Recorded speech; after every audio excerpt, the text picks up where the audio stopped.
Sempre louvar a Deus pela sua graça de nos permitir estar juntos para podermos ouvir a sua palavra, poder entender mais uma vez o seu testemunho nesta manhã. E como temos vindo a fazer, temos esta série que estamos a fazer, a observar em Mateus capítulo 5, nesta manhã. E gostaria de ir convosco até aí, Mateus capítulo 5, e ler novamente os primeiros 5 versículos, e nesta manhã observar convosco esta segunda oração do Senhor Jesus acerca dos mansos. Os mansos irão herdar a terra. Entender exatamente aquilo que está por detrás desta frase, ao parecer simples, mas profunda, cheia de verdades que precisamos de entender nesta manhã. Vamos então ler, diz assim, Mateus capítulo 5, a partir do versículo 1 até ao versículo 5, este anúncio, esta pregação, este sermão do Senhor Jesus à sua geração. Vendo Jesus as multidões, subiu ao monte, e como se assentasse, aproximaram-se os seus discípulos. E ele passou a ensiná-los, dizendo: Bem-aventurados os humildes de espírito, porque deles é o reino dos céus. Bem-aventurados os que choram, porque serão consolados. Bem-aventurados os mansos, porque herdarão a terra. Até aqui a leitura da palavra de Deus. Como sempre fazemos, vamos até ao trono da graça do Senhor e vamos rogar-lhe que possa nesta manhã falar ao nosso coração. Pai amoroso, aqui estamos diante da Tua verdade. Precisamos de Ti, precisamos que o Teu Santo Espírito ilumine o nosso coração. Precisamos, Senhor, de entender aquilo que foi este sermão, a verdade deste sermão do Teu Filho, do Senhor Jesus Cristo. Oramos para que possas falar connosco, possas tocar o nosso coração, para entender a Tua verdade. Santifica-nos à medida que vamos entendendo aquilo que o Senhor quis dizer e também, Senhor, te rogamos nesta manhã que possas salvar a alma de alguém que ainda não conhece a verdade, que ainda não é manso, que nesta manhã, Senhor, o Teu Santo Espírito possa trazer a regeneração necessária. Oramos assim, dependendo de Ti, no nome do Senhor Jesus. Amém. Há mais ou menos 2 semanas atrás, quando estávamos ali em Vendas Novas, nas nossas aulas do Seminário Bereia, o nosso professor Lucas, ele contou-nos acerca de um professor que ensina em Inglaterra, numa universidade, que é um especialista no hebraico e que memorizou todo o Antigo Testamento. Podes imaginar isto? Uma pessoa que consegue memorizar todo o Antigo Testamento. Este homem tem todo o Antigo Testamento na sua mente. E ele ensina teólogos, pastores que vão até esta universidade para poderem entender, compreender, aprender um pouco mais do hebraico. Ele é um especialista muito conhecido, muito reconhecido no mundo inteiro nesta área. No entanto, à medida que ele ia explicando isto, ele disse algo que nos assombrou. Ele disse: mas este homem não crê em Deus. Este homem não é salvo. Não conhece a Cristo. Ele tem todo o Antigo Testamento na mente, ele ensina o hebraico, mas ele nega que Deus exista. Incrível, não é? Não devia ser. Porque na geração do Senhor Jesus, o Senhor Jesus lidou com homens assim. Uma noite, um homem foi ter com ele. O nome dele era Nicodemos.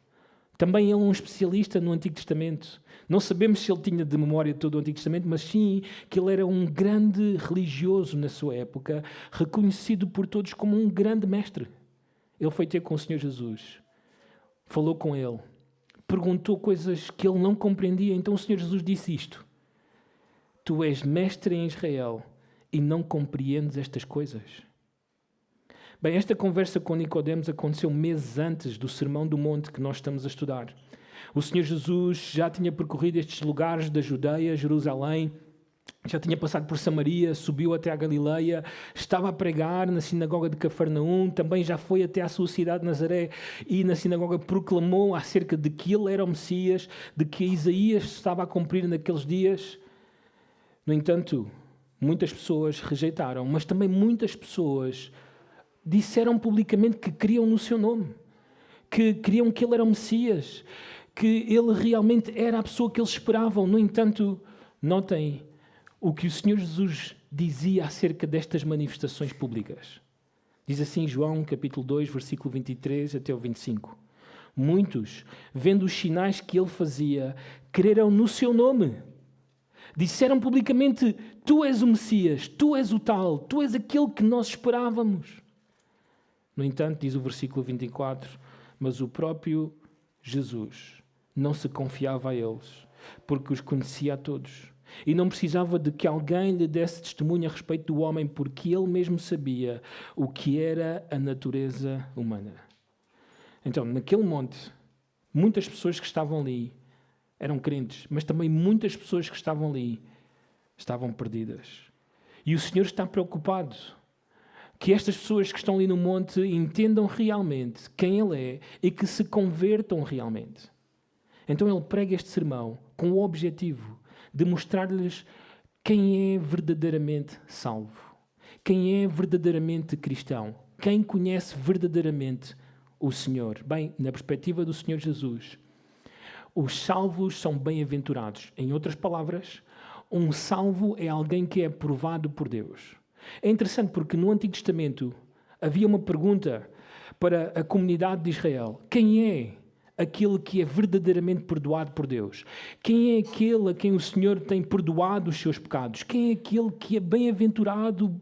Quem é aquele que é aprovado por Deus? Bem, o Senhor Jesus explica.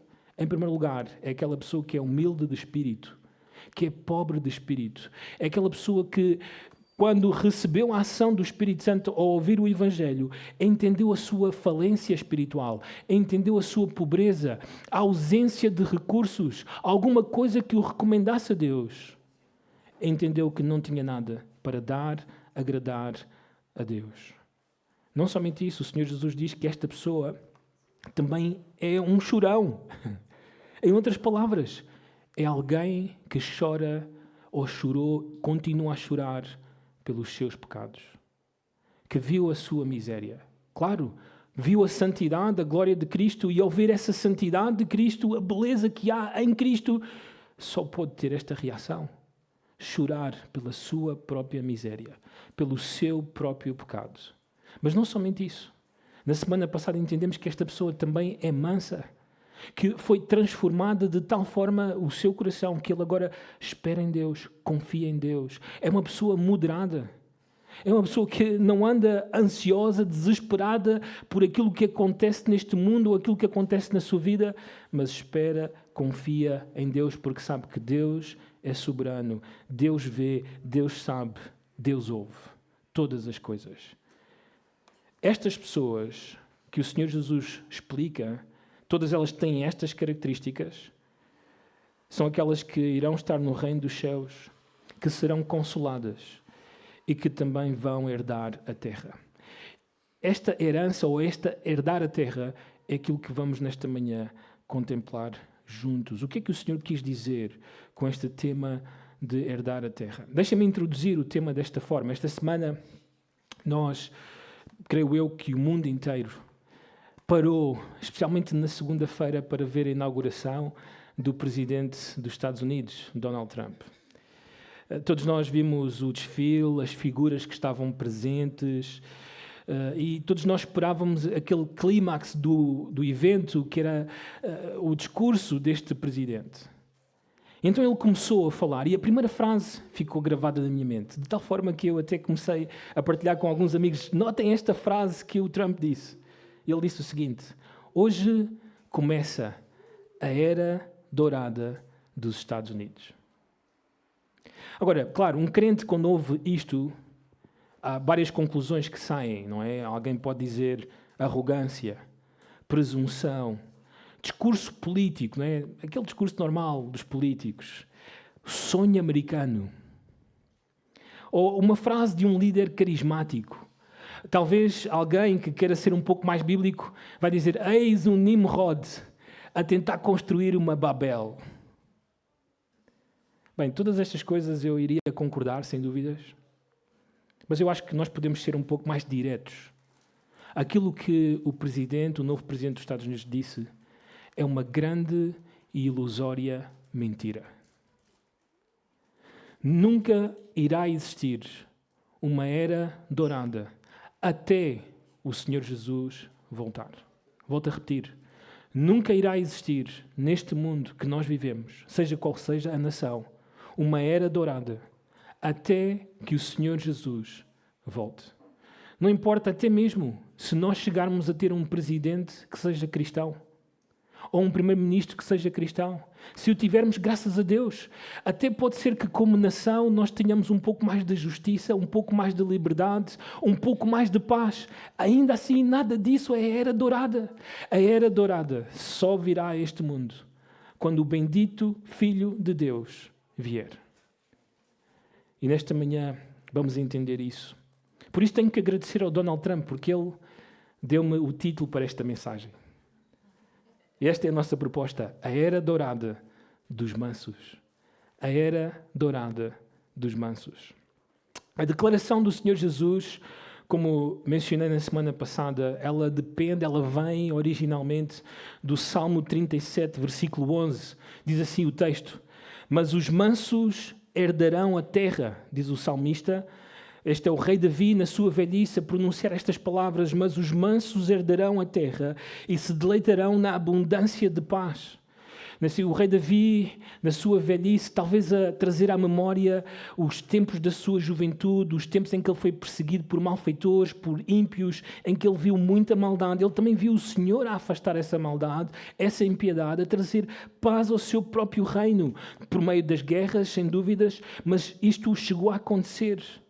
Agora, quando o salmista, o rei Davi, diz isto, ele não está a pensar necessariamente em termos globais no seu momento, mas ele está a olhar para a sua própria terra, porque ele está debaixo de algumas alianças que foram estabelecidas, até mesmo uma delas com ele mesmo e com a sua descendência, e ele está a pensar de como isto vai acontecer na sua própria terra, e precisamos de entender isto nesta manhã. Ainda assim, aprendemos, por meio do salmista, que a injustiça, o mal, a maldade, a impiedade não vão desaparecer desta terra por causa de governantes piedosos. O rei Davi é um homem segundo o coração de Deus, mas ainda assim ele olha à sua volta e o que é que ele vê?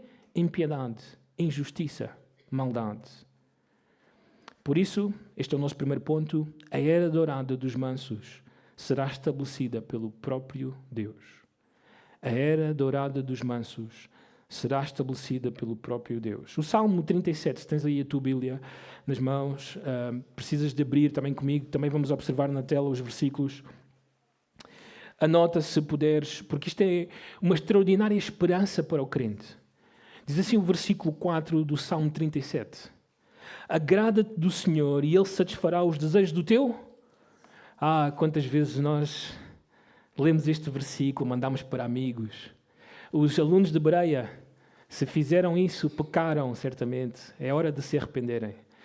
Assim, quantas vezes em devocionais nós lemos este versículo e aquele que fez o devocional disse: tem prazer no Senhor e todos os teus sonhos, os teus desejos irão acontecer. Não é? Quantas vezes lemos isso? Podes rasgar essa folha do devocional. Está tudo errado. Assim, porquê? Porque o salmista está dentro de um contexto em que ele está a falar da injustiça à sua volta, da maldade à sua volta, de como o mundo está mal, está estragado. E qual é a ansiedade? Qual é o desejo do justo quando o mundo está assim? É paz, é justiça, é um mundo transformado. Este é o desejo. Então o salmista diz: tem prazer em Deus. Como nós cantamos, põe os olhos em Cristo. E este desejo de um mundo totalmente distinto, este desejo de uma era dourada, vai acontecer. Vai acontecer. Este é o objetivo deste versículo. Notem também o versículo 5. Entrega o teu caminho ao Senhor, confia nele e o mais Ele fará. Quantas vezes usaste este versículo?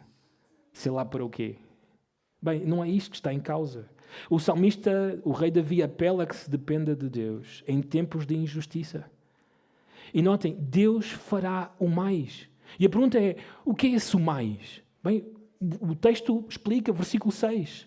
Fará sobressair a tua justiça como luz e o teu direito como sol ao meio Dia. É interessante porque muitas vezes quando lemos o Antigo Testamento, esta frase, esta oração, ela repete-se várias vezes, até mesmo no final do profeta Daniel. Ele diz que os justos irão resplandecer no reino do Senhor. É isto que ele está a dizer. Haverá um dia.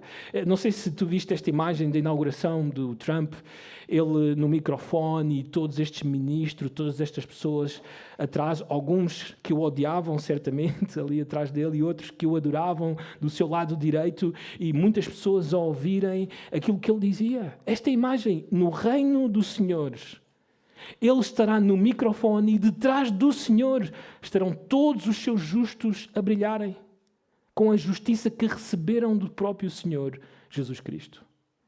É esta imagem, é isto que irá acontecer um dia. Este é o mais. Não somente isso, notem o versículo 9. A primeira oração deste texto diz: os malfeitores serão o quê? Exterminados. Também diz o versículo 10, mais um pouco de tempo e já não existirá o ímpio. Procurarás o seu lugar e não o quê? Acharás. Versículo 12 e 13, trama o ímpio contra o justo e contra ele range os dentes. Notem o versículo 13. Rir-se-á o Senhor, ou rir-se-á dele o Senhor, pois vê estar-se aproximando o seu dia. Eu acho este versículo como um versículo que traz muita esperança e consolo ao crente. Porque quando as pessoas nos querem fazer mal, o Deus soberano, sentado no seu trono eterno, ri-se. Ri-se. É para que tu vejas, é uma imagem para que vejas o controle do Senhor sobre a tua vida e sobre este mundo. Versículo 22 diz: aqueles a quem o Senhor abençoa possuirão o quê? A terra. E serão exterminados aqueles a quem amaldiçoa. Então esta é a esperança para o manso. É interessante porque na inauguração do Trump ele disse, e várias vezes também na sua campanha ele disse, esta foi uma das suas promessas: eu vou eliminar o crime. Se ele pretende fazer isto através da imigração, tirando a imigração ilegal e outras coisas que estão a acontecer no seu país, e ele acredita que ele vai eliminar o crime da sociedade norte-americana. Bem, é outra mentira, ilusão deste líder. Só o Senhor irá eliminar o mal desta sociedade. Esta é a sua promessa no Salmo 37. Só Ele poderá fazer tal obra. Mas não somente isso. Deus também confirma a era dourada para os mansos, que no Salmo 37 também são conhecidos como justos ou íntegros. A eles o Senhor promete possuir ou dar a terra. Notem o versículo 9, novamente, a segunda parte deste versículo. Mas os que esperam no Senhor possuirão o quê? A terra. Versículo 18. O Senhor conhece os dias dos íntegros. A herança deles permanecerá para sempre. Versículo 27. Aparta-te do mal e faz o bem, e será perpétua a tua morada. Versículo 29. Os justos herdarão a terra e nela habitarão para sempre. E por fim, versículo 34, espera no Senhor, segue o seu caminho e Ele te exaltará para possuires a terra. Presenciarás isso quando os ímpios forem exterminados. Essa é a era, esse é o tempo em que os justos serão vindicados, onde os justos irão reinar, onde os justos serão aqueles que estarão sobre todos. É isto que é importante esperar. Quando o crente ouve estas palavras, mesmo num contexto de injustiça, de iniquidade, o crente não tem inveja do sucesso transitório do ímpio. O crente vive satisfeito e tranquilo com aquilo que Deus tem dado.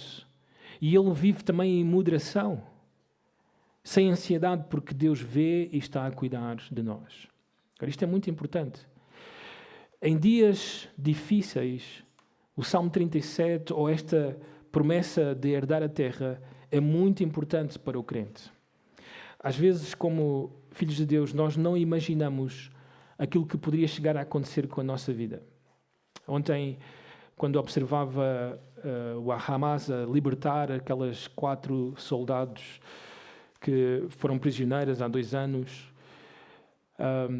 Obviamente aquilo foi emocionante, vê-las encontrar a família, vê-las vivas, mesmo depois de suportarem provavelmente muitas atrocidades ao longo destes 2 anos. E conversava com a minha esposa estava a contar-me que houve um casal no passado que foi enviado como missionários para evangelizar indígenas e que, estando no campo missionário, os indígenas raptaram a sua pequena filha e ela esteve prisioneira por meses e ela mesma também sofreu atrocidades. Eles conseguiram recuperá-la viva. Quando estava a ministrar no Barreiro, uma jovem veio visitar-nos, totalmente atormentada. Em toda a sua infância, por quase 10 anos, foi violada pelo seu padrasto. E estas pessoas chegam com sofrimento, com dor. O que é que nós vamos dizer? Bem, há pelo menos 2 verdades importantes. Vai haver uma era onde o justo irá dominar sobre este mundo. Deus vai estabelecer isso. Mas não somente isto. Certamente há coisas que não conseguimos entender e explicar totalmente. Notem o que escreveu Pink no seu livro, escrito em 1928, depois da Primeira Guerra Mundial, onde quase 100 milhões de pessoas foram mortas. Ele disse o seguinte: depois de 19 séculos de pregação do Evangelho, Cristo ainda é desprezado e o mais rejeitado pelos homens. Pior ainda, ele, o Cristo das Escrituras, está sendo proclamado e glorificado por poucos. Na maioria dos púlpitos modernos, ele é desonrado e renegado. Apesar dos frenéticos esforços para atrair as multidões, as igrejas, na sua maioria, ou em sua maioria, estão a esvaziar-se, ao invés de se encherem. E que dizer do grande número dos que não frequentam as igrejas? À luz das Escrituras, temos forçosamente de crer que muitos estão no caminho largo que leva à perdição e poucos estão no caminho estreito que conduz à vida. Muitos declaram que o cristianismo é um fracasso e o desespero transparece em muitos rostos. Não poucos dos que pertencem ao Senhor se sentem confusos e a sua fé está sendo severamente testada. Claro, quando aconteceu todas aquelas atrocidades, a pergunta das pessoas foi: onde está Deus? Onde está o nosso Cristo? Por que é que isto nos aconteceu? Esqueceram-se do Salmo 37. Bem diz ainda Pink: está ele a ver e a ouvir? Está ele impotente ou indiferente? Alguns daqueles que são reputados como líderes do pensamento cristão emitiram a opinião de que Deus não pôde impedir a terrível última guerra mundial e não teve a capacidade de pôr fim a ela. Afirma-se abertamente que as condições estavam além do controle de Deus. Coisas como estas dão a impressão de ser que Deus governa o mundo. Esta era a pergunta da sua era, do seu tempo, diante do sofrimento. Bem, o Salmo 37 diz-nos: vem aí uma era onde os ímpios, onde os malfeitores, onde a maldade, os maldosos serão exterminados. E onde o justo, o manso, o íntegro irá reinar sobre esta terra. E estas coisas que hoje podem chegar às nossas vidas, que podem de alguma forma horrorizar-nos, abalar-nos, mexer com o nosso coração, deixar-nos de joelhos prostrados diante de Deus. Ainda assim, o crente que conhece as Escrituras, que conhece a verdade de Deus, ele mantém-se firme diante do Senhor, fiel ao Senhor. Ele tem este texto no coração, notem: ó profundidade da riqueza, tanto da sabedoria como do conhecimento de Deus. Quão insondáveis são os seus juízos e quão inescrutáveis os seus caminhos. Quem, pois, conheceu a mente do Senhor, ou quem foi o seu conselheiro? Podemos não conseguir explicar o que está a acontecer agora, mas sabemos que o que vem a seguir será extraordinário. E será tão extraordinário que apagará o sofrimento que possamos ter passado. Em segundo lugar, rapidamente, não só a era dos mansos será estabelecida pelo próprio Deus, mas a era dourada dos mansos contará com uma terra de onde Deus governará o mundo inteiro. Também uma terra de onde Deus governará o mundo inteiro. Então, muito importante entender este conceito nas Escrituras. O presidente Donald Trump, ele vai ser a minha ilustração ao longo desta pregação. Ele acredita que os Estados Unidos é é a nação que, com todo o seu poder e capacidade, devem governar o mundo. Sem dúvidas, se nós olhamos para a história, os Estados Unidos seria aquilo que muitas vezes foi conhecido como um império mundial. Ele tem esta ambição, mas ela não é nova. Ao longo da história, reis, governantes, homens tentaram construir um lugar, uma cidade, um império que dominasse toda a terra. Aliás, quando nós entramos no livro do Apocalipse e lemos acerca da tribulação, na própria tribulação haverá um homem de iniquidade, o anticristo. Ele vai construir uma grande cidade que no livro do Apocalipse é chamada Grande Babilónia. E desde esta cidade, qual é a pretensão, qual é a intenção? Dominar todo o mundo, governar o mundo inteiro. Agora, esta imagem, ela está ao longo das Escrituras. E ela é parte do plano de Deus, mas também é parte do plano do inimigo. Um imitador daquilo que Deus quer realizar no mundo. Quando nós abrimos a nossa Bíblia, logo na primeira página, no primeiro versículo, o que é que nós lemos? No princípio criou Deus os céus e a terra. Quando continuamos a ler, nós lemos que Deus criou o homem, criou a mulher, criou-os à sua imagem e semelhança e que Deus estabeleceu que eles se deviam multiplicar, que eles deviam encher a terra com o propósito de dominar essa terra, de subjugar esta terra. Agora, o que é incrível na narrativa é que Deus diz isto, nós lemos o capítulo 1 e pensamos, bem, lá vão eles espalhar-se por toda a terra e dominar toda a terra, mas lemos no capítulo 2 que Deus criou o homem desta forma, criou a mulher desta forma e colocou-os no jardim. E a pergunta é, como é que eles irão dominar a terra estando no jardim? Bem, este é o propósito de Deus. Deus quer governar o mundo inteiro, mas quer fazê-lo desde um lugar, de uma zona, de uma terra específica. No início era o jardim do Éden. Era ali que Deus se iria encontrar com Adão. Adão era o mediador da humanidade e Adão iria então espalhar os seus filhos pelo mundo inteiro e eles iriam reinar sobre este mundo e ele era este grande rei sobre o mundo inteiro. Mas veio Gênesis capítulo 3. Adão abdicou de tudo isso por uma mentira. E veio o pecado. E claro, ele perdeu a capacidade de dominar a terra, está agora amaldiçoada. E então nós começamos a ler acerca dos seus filhos. Caim e Abel nascem. Caim é do maligno, mata o seu próprio irmão. Mas é interessante, mesmo nesse contexto de injustiça e maldade, Deus ainda tem esse plano em marcha. Não vamos poder ver isto na tela, mas notem Gênesis capítulo 4. Gênesis capítulo 4...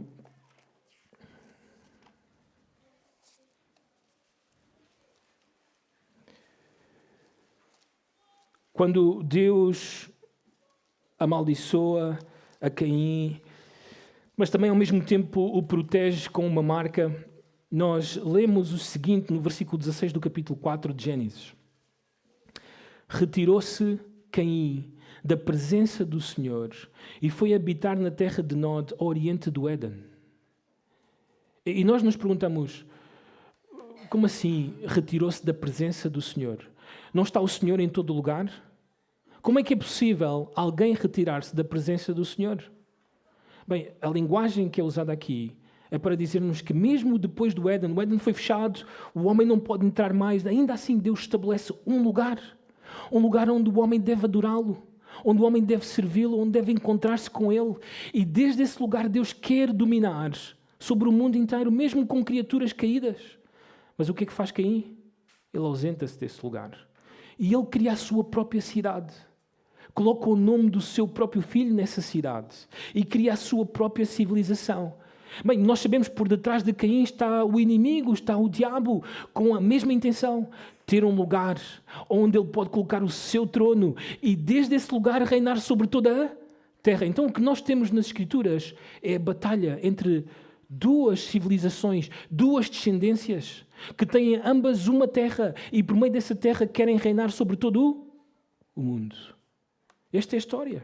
Agora, Moisés, que é o autor de Gênesis, escreve esta história, conta esta história a uma nação que acabou de sair de onde? Lembram-se? Do Egito.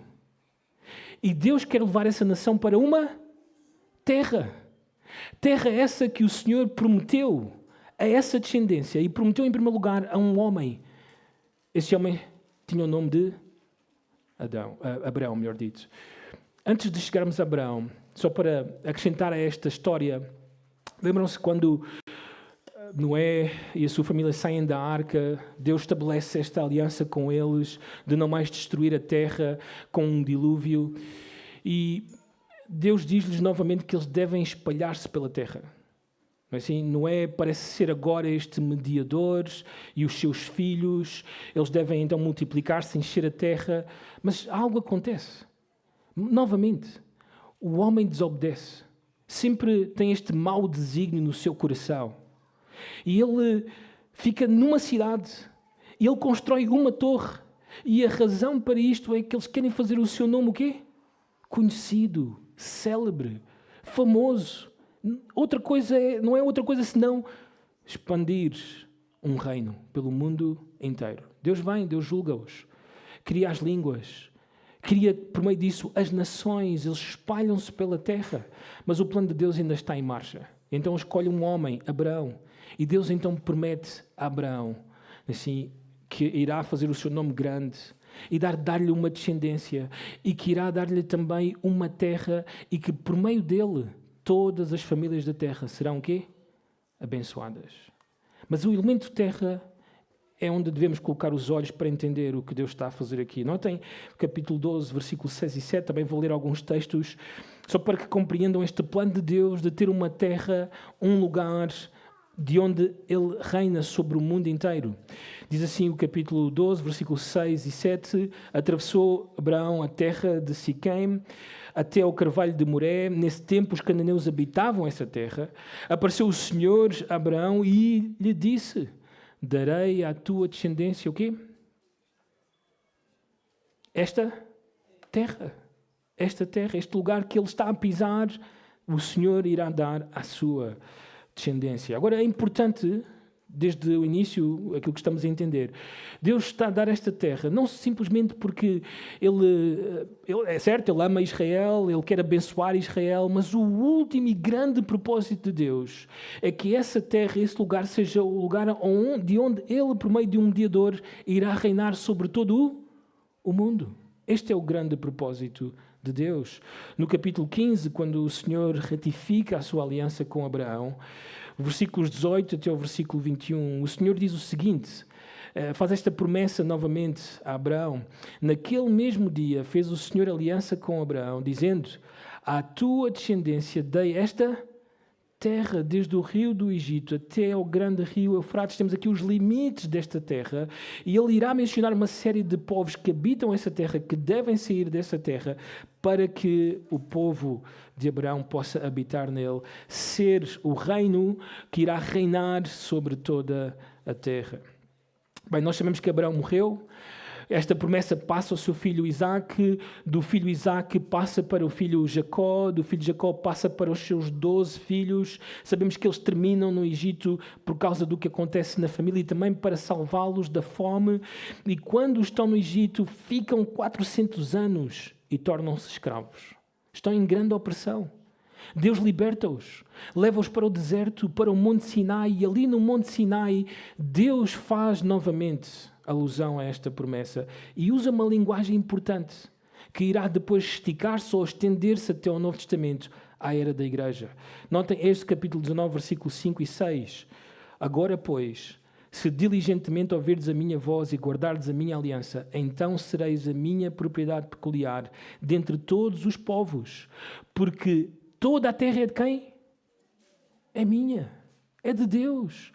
Eu sei que há muitas nações aqui. Às vezes quando falamos uns com os outros, na minha terra, na minha terra, na minha terra. Toda a terra tem somente um proprietário. Deus. Tudo é dele. E ele deve governar sobre tudo. Mas notem, diz o texto a seguir: vós me sereis reino de sacerdotes e nação santa. Então Deus já tem o propósito estabelecido de que aquela terra e aquela nação é o lugar de onde Deus quer reinar sobre toda a terra que lhe pertence, que é dele. Bem, nós Sabemos que isto faz parte da aliança mosaica. No capítulo 20, Moisés dá os 10 mandamentos. No capítulo 24, esta aliança é ratificada por ele. E ele continua os seus discursos. E há um momento no livro de Levítico, que depois se repete também em Deuteronômio, onde Moisés fala acerca das bênçãos para aqueles que obedecem à lei mosaica e também das maldições para aqueles que desobedecem à lei mosaica. E quando ele refere isto, ele também diz que eles vão falhar, que eles vão cair, mas que Deus irá outra vez restaurá-los, trazê-los novamente para a terra, para que o seu plano continue em vigor. Também não temos o tempo para ler todo este texto, mas gostaria de ler só o versículo 45, também, ou 44 e 45. Consegues colocar aí, Carolina, do capítulo de Levítico, ou melhor, de Levítico, capítulo 26, também, versículos 44 e 45, diz assim o texto: mesmo assim, estando eles na terra dos seus inimigos, não os rejeitarei, nem me aborrecerei deles, para consumi-los e invalidar a minha aliança com eles, porque eu sou o Senhor, seu Deus. Antes, por amor deles, me lembrarei da aliança com os meus antepassados, que tirei da terra do Egito, à vista das nações, para lhes ser por Deus. Eu sou o Senhor. Então o Senhor promete uma restauração da nação, mas também de levá-los de volta para a terra deles. Muito importante. Bem, mais à frente na história, nós temos o momento dos reis. E o rei Davi, o segundo rei em Israel, Deus faz uma aliança com ele. E nesta aliança Deus volta outra vez a mencionar a promessa da terra. Notem, 2 Samuel capítulo 7, versículo 10 e 11. Prepararei lugar para o meu povo, para Israel, e o plantarei para que habite no seu lugar e não mais seja perturbado, e jamais os filhos da perversidade o aflijam como dantes. Deixem-me interromper aqui. Houve algum momento da história de Israel que eles não foram perturbados? Aconteceu tal coisa na história de Israel desde que eles são nação? Não. Sempre foram perturbados. Nunca tiveram paz duradoura. Nunca. Então, isto que o Senhor está a prometer aqui a Davi é algo que ainda esperamos que aconteça. Diz o versículo 11: desde o dia em que mandei houvesse juízos sobre o meu povo de Israel. Dar-te-ei, porém, descanso de todos os teus inimigos. Então, haverá um dia de verdadeira e genuína paz para Israel. Bem, avançamos na história. Infelizmente o reino corta-se ao meio. As 10 tribos do norte são levadas para o cativeiro na Síria. Os babilónicos tornam-se o novo império no mundo. Eles invadem também Judá. E há ali momentos em que o Senhor o salva, mas há momentos em que o Senhor não vai salvar, para discipliná-los. E mesmo nesse contexto, Jeremias, que prega arrependimento para o povo, também prega esperança. Notem Jeremias 16, versículo 15. Pois eu os farei voltar para a sua terra, que dei a seus pais.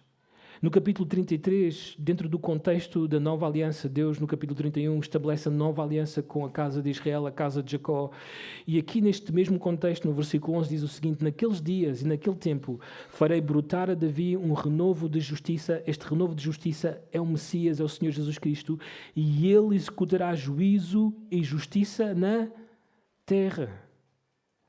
Agora, o que é significativo de todas estas declarações é que mesmo depois de já estarem na terra, eles estão lá na cidade de Jerusalém, estão a viver na Judeia, mesmo estando nessa situação, mesmo depois de terem vivido momentos incríveis, como foi o reino de Davi, o reino de Salomão, melhor dito, mesmo assim, ainda há uma promessa de ter a terra, de ter prosperidade, de ter paz interna, externa e de ter justiça. Eles não desfrutaram ainda esperam que isso aconteça. Aliás, o que é mais incrível é, no final do Antigo Testamento, a Bíblia termina assim. Porque, lembram-se, começou no princípio, criou Deus os céus e a terra, e irá terminar outra vez com terra. Notem Malaquias capítulo 4, versículo 6, diz o seguinte: ele converterá o coração dos pais aos filhos e o coração dos filhos a seus pais, para que eu não venha e fira a terra com maldição. Então tem que haver um dia, um tempo, onde Deus vai restaurar espiritualmente Israel, e isto vai se ver nas famílias, e Deus vai fazer isto para que Ele não destrua a terra. E a terra que está aqui em vista, sem dúvidas, é a terra de Israel. Quando entramos no Novo Testamento, eu sei que isto está a ser um pouco técnico, mas para simplesmente salientar para todos que a terra que está aqui em vista é esta terra de onde Deus irá governar sobre o mundo inteiro. Quando chegamos então ao Novo Testamento, temos a aparição dos anjos, o anjo Gabriel, de uma forma específica. Ele aparece a Zacarias, aparece depois também a Maria. E quando aparece a Maria, anuncia que ela vai ter um bebê. E notem o que ele diz acerca deste bebê. Versículo 32 e 33 de Lucas 1. Este será grande e será chamado Filho do Altíssimo. Deus, o Senhor, lhe dará o trono de Davi, seu pai. Ele reinará para sempre sobre a casa de quem? De Jacó. E o seu reinado não terá fim. Então nós vemos mesmo no início do Novo Testamento a importância da aliança davídica e a importância de um lugar de onde Deus irá reinar sobre o mundo inteiro. Aliás, esta era a expectativa da profetisa Ana, depois de Maria, 40 dias depois do nascimento do Senhor Jesus, ter ido ao templo para apresentá-lo. Chegando ali, esta mulher encontrou este bebê e notem o que ela dizia. E chegando naquela hora, dava graças a Deus e falava a respeito do menino a todos os que esperavam a redenção de quem? De Jerusalém. Esta redenção, sem dúvidas, é espiritual, mas é também física. Assim, hoje, se vais até à cidade, à Terra Santa, como normalmente é chamada, a cidade de Jerusalém, a cidade antiga, que supostamente ainda tem algumas coisas da antiguidade, eu creio que não, mas alguns lugares eles vão dizer isto foi onde o Senhor Jesus tocou, isto foi onde Maria amamentou o Senhor Jesus. Vamos encontrar lugares assim. É uma cidade dividida em 4. Uma zona é os católicos romanos, outra zona são os católicos ortodoxos, outra zona são os muçulmanos e outra zona são os judeus. Está assim dividida a cidade. Esta é uma cidade restaurada. Aliás, se tu sais da cidade antiga para a cidade moderna de Jerusalém, irás ver nos prédios que estão à volta da cidade antiga buracos nas paredes. Perguntei ao nosso guia porquê que está tudo esburacado nestes prédios. E ele disse são balas, disparos que às vezes acontecem nestes lugares. Então não há restauração desta cidade. Nem há sequer restauração espiritual desta cidade. Mas esta era a esperança desta mulher. É a esperança do Antigo Testamento. Esta semana conversava com o pastor Jairo e ele dizia que alguém em Israel profetizou ao Bibi, nós chamamos de Bibi, mas é o Benjamin Netanyahu, também ele é conhecido como o Bibi, o primeiro-ministro de Israel, que lhe foi profetizado que ele iria trazer paz, que ele era o Messias que iria trazer paz para Israel.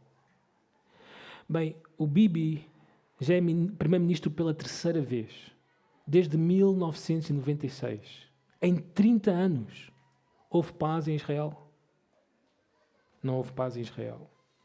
Mas haverá um dia onde o próprio Deus virá e desde aquele lugar, o Deus homem, vai estabelecer o seu trono e desde aquele lugar Deus irá governar a terra de Israel e Deus irá governar todo o planeta Terra, porque tudo é dele e é para a sua glória. Está bem? Para fecharmos, a era dourada dos santos, ou melhor dito, dos mansos, só virá quando Deus restaurar Israel.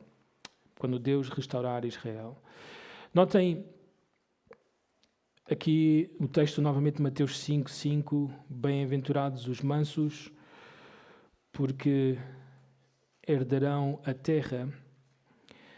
Quando o Senhor menciona aqui terra, esta expressão ela é de grande debate nos nossos dias. Também eu quero que vocês sejam conscientes deste debate, entendam e que tenham uma convicção também sobre isto. Não quero aborrecer-vos também com o debate, mas é importante que o saibam. Há muitos irmãos, igrejas, pastores, teólogos que pensam diferente sobre o que significa esta expressão herdar a terra.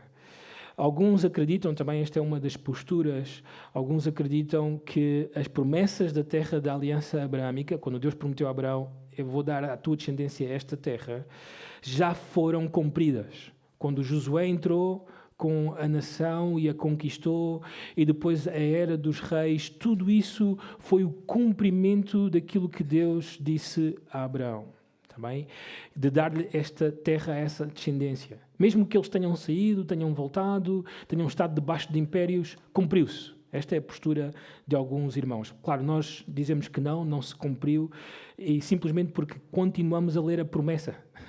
Continuamos a ler nos profetas, mesmo debaixo do cativeiro, Deus promete dar-lhes esta terra. E de viver uma era dourada nessa terra. E quando entramos no Novo Testamento, continua a estar em vigor a promessa desta terra. Então não acreditamos que mesmo estando lá, que esta promessa a Abraão foi na sua plenitude vivida por qualquer geração dos judeus. Outros acreditam também que todos estes elementos, terra, descendência, Jerusalém, Israel, todos são tipos que apontam a algo maior. E esse algo maior é o próprio Messias, o Senhor Jesus Cristo. Ele é Israel. De alguma forma, estas pessoas acreditam que as promessas do Antigo Testamento são cumpridas ou são absorvidas pelo Senhor Jesus. Ele é Israel, Ele é a restauração, Ele é o povo redimido, Ele é o Israel espiritual e aqueles que estão nele. Logo, a igreja é o Israel de Deus e o Israel espiritual também. Eles têm esta posição acerca destas orações ou estas frases ou estas promessas que surgem no Novo Testamento. Devem ser entendidas ou aplicadas de forma espiritual. O problema disto é que quem olha para trás e lê todas estas promessas, e lê especialmente aqui no Evangelho de Mateus a dizer este sermão, ou pronunciar este sermão do Senhor Jesus, não vemos nenhuma explicação da parte de Mateus ou da parte do Senhor Jesus que isto deveria ser entendido de forma distinta. Eles mencionam como sendo algo já entendido no Antigo Testamento sobre estas promessas, e não somente isso. Se nós entendemos ou espiritualizamos tudo, quem nos garante que o Senhor Jesus irá voltar? Pode ser que seja algo espiritual. Como podemos ter a certeza que é algo real, literal? Como podemos entender que os novos céus e a nova terra são algo que irá acontecer realmente? Tudo pode ser espiritualizado e pode ser entendido como alguém quiser. Não, nós acreditamos que isto deve ser algo real, literal, também, para o futuro também das nossas vidas. Não somente isto, mas outros acreditam também que a palavra terra aqui não está a falar de uma forma específica de Israel, mas que o Senhor Jesus está a fazer uma promessa para o globo, para o planeta Terra. Que os mansos aqui são todos os crentes. Israel, a igreja, todo o povo de Deus, e a terra que está a ser contemplada aqui é todo o planeta. Portugal, Cabo Verde, Angola, São Tomé, todos os países que estão aqui representados, não consigo mencionar a todos. Esta era a ideia do Senhor Jesus. Bem, será que é mesmo assim? Eles usam alguns argumentos que eu quero rapidamente apresentar-vos. Bem, o primeiro argumento tem a ver com a palavra em si, terra, assim que pode também ser entendido como o mundo na perspectiva deles. Logo, para eles, o Senhor estava a olhar para todo o globo. Mas o segundo argumento, talvez o que eles usam mais, está em Romanos capítulo 4, versículo 13. Também podem observar este texto na tela, diz o seguinte: não foi por intermédio da lei que Abraão ou a sua descendência coube a promessa de ser herdeiro do mundo, e sim mediante a justiça da fé. Então, estes irmãos, eles apanham esta frase ou esta expressão, herdeiros do mundo, para dizer que Mateus capítulo 5, versículo 5, de herdar a terra, só pode ser entendido com Romanos capítulo 4, versículo 13. Que Deus prometeu a Abraão que ele iria ser herdeiro do mundo, de todo o mundo, de toda a terra. Para eles, a palavra mundo aqui, que é a palavra cosmos, que é distinta da palavra que aparece em Mateus 5:5, que é a palavra gen, que para eles é a mesma coisa, significa terra, planeta. Bem, nós argumentaríamos que não é este o caso. A primeira coisa que fazemos quando chegamos a um versículo, é olhar para o contexto. Não é? Lembram-se no início que eu vos falei do Salmo 37, dos versículos em que vocês pensam que às vezes falam dos vossos sonhos e tal. Então têm que olhar o contexto também para chegar a uma conclusão apropriada, também adequada do texto. E precisamos de fazer isso. Notem o versículo 11 e 12 para entenderem o argumento do apóstolo Paulo aqui. No versículo 11 ele diz: "E recebeu o sinal da circuncisão como selo da justiça da fé que teve, ainda, ou quando ainda era incircunciso." Em outras palavras, quando é que Abraão foi salvo? Quando ele era incircunciso ou circunciso? Quando é que a fé chegou à sua vida? Segundo o versículo. Antes da circuncisão. A circuncisão acabou por ser o selo da sua fé. A circuncisão acabou por ser a evidência da sua fé, a obra que veio como consequência da sua salvação. Mas a fé, a salvação veio quando ele era incircunciso. Bem, porquê que o apóstolo Paulo está a dizer isto? Notem, para vir a ser o pai de todos os que creem, embora não circuncidados. Quem são estes? Eu e tu. Nós não somos judeus, nós não fomos circuncidados no 8º dia, não aconteceu connosco. Mas ainda assim, por causa da fé, Abraão é o nosso pai. Então ele é o pai de muitas nações. O pai dos gentios também. Este é o argumento do apóstolo Paulo. Notem, a fim de que lhes fosse imputada a justiça. E pai da circuncisão, isto é, daqueles que não são apenas circuncisos, mas também andam nas pisadas da fé que teve Abraão, nosso pai, antes de ser circuncidado. Então, Abraão é o pai da fé, tanto de gentios como dos judeus. Este é o argumento do apóstolo Paulo. Logo, chega ao versículo 13. E o versículo 13 diz: "Não foi por intermédio da lei que Abraão ou a sua descendência coube a promessa de ser herdeiro do mundo, e sim mediante a justiça da fé." Então, em primeiro lugar, aquilo que o apóstolo Paulo está a dizer é que Abraão é herdeiro do mundo, não no sentido da terra, mas de pessoas. A palavra mundo, cosmos, aí fala de pessoas, nações. Mas não somente isso, usa a palavra promessa, coube a promessa de ser herdeiro.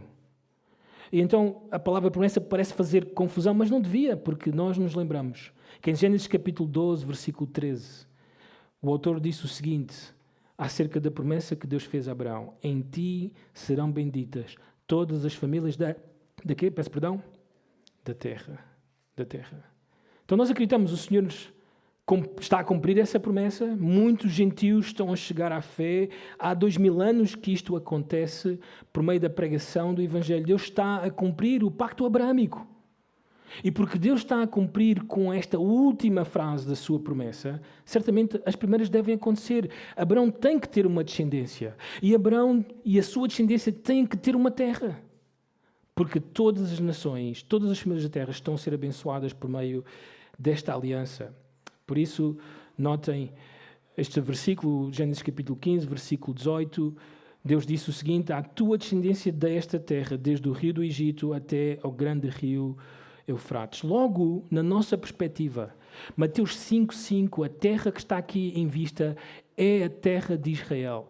Por isso é que muitas vezes, para muitos crentes no mundo inteiro, a terra de Israel, ela é especial. A nação de Israel, ela é especial. Não estamos a dizer com isto, não é? Assim, que nós somos pró-Israel e estas coisas todas. Nós não nos envolvemos dessa forma, também com Israel. Nós oramos pela salvação dos israelitas. Nós oramos para que o Senhor possa salvar israelitas. Mas nós entendemos que a restauração de Israel, a restauração da terra, não vem por meio da igreja e da pregação do Evangelho. A restauração de Israel, a restauração da terra de Israel vem pelo próprio Deus. O Filho do Homem tem que vir nas nuvens, descer sobre esta terra, e Ele tem que colocar o seu reino para que Israel seja outra vez dele e a terra restaurada. Foi isto que Ele prometeu no Salmo 37, foi isto também que prometeu na Nova Aliança. Permitam-me ler este texto para terminarmos. Capítulo 33 de Jeremias, versículo 7 até ao 16. Esta é, vamos dizer assim, a promessa que não pode ser anulada de Deus em relação a Israel. Restaurarei a sorte de Judá e de Israel e os edificarei como no princípio. Purificá-los-ei de toda a sua iniquidade com que pecaram contra mim, e perdoarei todas as suas iniquidades com que pecaram e transgrediram contra mim. Assim, nós sabemos, os judeus entregaram o filho do homem para ser morto. Mas o Senhor vai perdoá-los. O Senhor vai perdoar esta descendência, esta nação, apesar disso. Assim, este é o seu grande perdão, este é o seu grande amor. Versículo 9, Jerusalém me servirá por nome, por louvor e glória, entre todas as nações da terra que ouvirem todo o bem que eu lhe faço. Espantar-se-ão e tremerão por causa de todo o bem e por causa de toda a paz que eu lhe dou. Então haverá um tempo em que esta descendência, esta nação, irá experimentar todo o bem de Deus e irá experimentar toda a paz que vem de Deus. Assim diz o Senhor, neste lugar que vós dizeis que está deserto, sem homens nem animais, nas cidades de Judá e nas ruas de Jerusalém que estão assoladas, sem homens, sem moradores e sem animais, ainda se ouvirá a voz de júbilo e de alegria e a voz do noivo e da noiva e a voz dos que cantam. Rendei graças ao Senhor dos exércitos, porque Ele é bom, porque a sua misericórdia dura para sempre, e dos que trazem ofertas de ações de graças à casa do Senhor, porque restaurarei a sorte da terra como no princípio, diz o Senhor. Desde os dias de Jeremias até os nossos, isto não foi a realidade de Israel. Assim diz o Senhor dos exércitos, ainda neste lugar que está deserto, sem homens e sem animais, e em todas as suas cidades haverá morada de pastores que fazem repousar os seus rebanhos. Nas cidades da região montanhosa e nas cidades das planícies, e nas cidades do sul, na terra de Benjamim, nos contornos de Jerusalém e nas cidades de Judá, ainda passarão os rebanhos pelas mãos de quem os conte, diz o Senhor. Eis que vêm dias, diz o Senhor, em que cumprirei a boa palavra que proferi à casa de Israel e à casa de Judá. Naqueles dias e naquele tempo farei brotar a Davi um renovo de justiça. Ele executará juízo e justiça na terra. Naqueles dias Judá será salvo e Jerusalém habitará seguramente. Ela será chamada Senhor, justiça nossa. Então isto é algo que nós aguardamos que um dia aconteça. Agora, por que isto é tão importante para nós? Lembram-se do enredo das Escrituras? Deus quer um lugar onde Ele irá ter o seu trono, irá ter um mediador. E por meio desse lugar e esse trono e esse mediador, Ele irá reinar sobre toda a terra. Por isso é importante, porque Deus vai fazer isto acontecer um dia. E eu e tu seremos participantes disso. Isso será extraordinário. Diz Apocalipse 1:5, aquele que nos ama e pelo seu sangue nos libertou dos nossos pecados e nos constituiu reino, sacerdotes para o seu Deus e Pai. A Ele glória e o domínio pelos séculos dos séculos. Amém. Presta atenção a este versículo. Se tu foste perdoado dos teus pecados, se tu foste lavado pelo sangue precioso do Senhor Jesus, tu és um rei no reino que aí vem. Tu és um sacerdote deste reino que um dia virá. Essa era dourada. Aliás, Apocalipse termina assim, Apocalipse capítulo 20, versículo 1. Então vi descer do céu um anjo, tinha na mão a chave do abismo e uma grande corrente. Ele segurou o dragão, a antiga serpente que é o diabo, Satanás, e o prendeu por 1000 anos. É necessário isso acontecer para que ele não tenha mais domínio, para que ele não seduza mais ninguém, para que ele não engane mais ninguém. Lançou-o no abismo, fechou-o e pôs o selo sobre ele para que não mais enganasse as nações até se completarem os 1000 anos. Depois disto é necessário que ele seja solto pouco tempo. Vi também tronos, e nestes assentaram-se aqueles aos quais foi dada a autoridade de julgar. Vi ainda as almas dos decapitados por causa do testemunho de Jesus, bem como por causa da palavra de Deus, tanto quantos não adoraram a besta, nem tampouco a sua imagem, e não receberam a marca na fronte e na mão, e viveram e reinaram com Cristo durante quanto tempo? 1000 anos. Os restantes dos mortos não reviveram até que se completassem os 1000 anos. Esta é a primeira ressurreição. Bem-aventurado, aprovado e santo é aquele que tem parte na primeira ressurreição.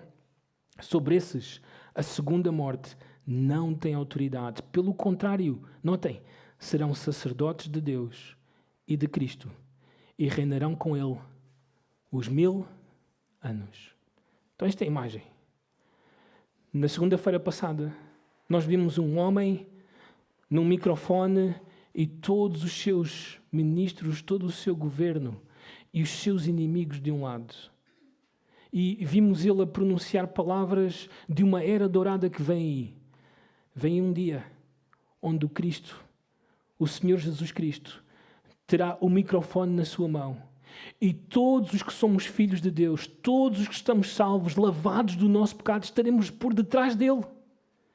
E ele então irá dizer a todo o mundo: hoje começa a era dourada. É isto que nós aguardamos, é isto que nós esperamos. Nenhum homem, não haverá nenhum governante, nós esperamos que isso aconteça até o regresso do nosso Senhor e Salvador, Jesus Cristo. A pergunta importante para ti: estás tu detrás dele? Estás ali para reinar com ele? És parte deste reino? És um sacerdote do Senhor? Precisas de ter a certeza, porque o Sermão do Monte está feito para dar-te a certeza se és ou não um filho de Deus. Vamos orar. Pai amoroso, estamos gratos porque Tu, Senhor, tens um plano incrível, um plano que contempla um reino onde será abundante a paz, a justiça, a verdade. Um reino onde só habitarão aqueles que amam o Senhor Jesus Cristo. Aqueles que são salvos, aqueles que são pobres de espírito, aqueles que choraram os seus pecados e aqueles que, Senhor, Tu, por meio do Teu Santo Espírito, os fizeste mansos. Só eles, Senhor, estarão no Teu reino. E só eles estarão detrás do Senhor Jesus para começar esta era dourada. Só o Senhor Jesus, o Deus homem, poderá começar esta era dourada.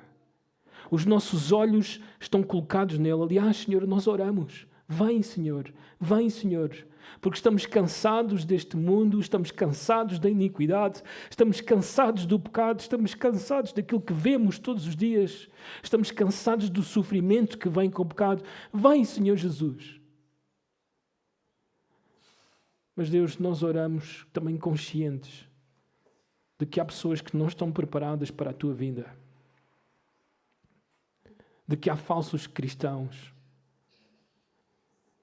E, Senhor, Te pedimos a Tua misericórdia para tocar os seus corações e trazer o arrependimento e a fé, para que sejam parte do Teu governo, um governo que não terá fim, um governo que será para sempre e que expulsará todo o governo que não vem de Ti.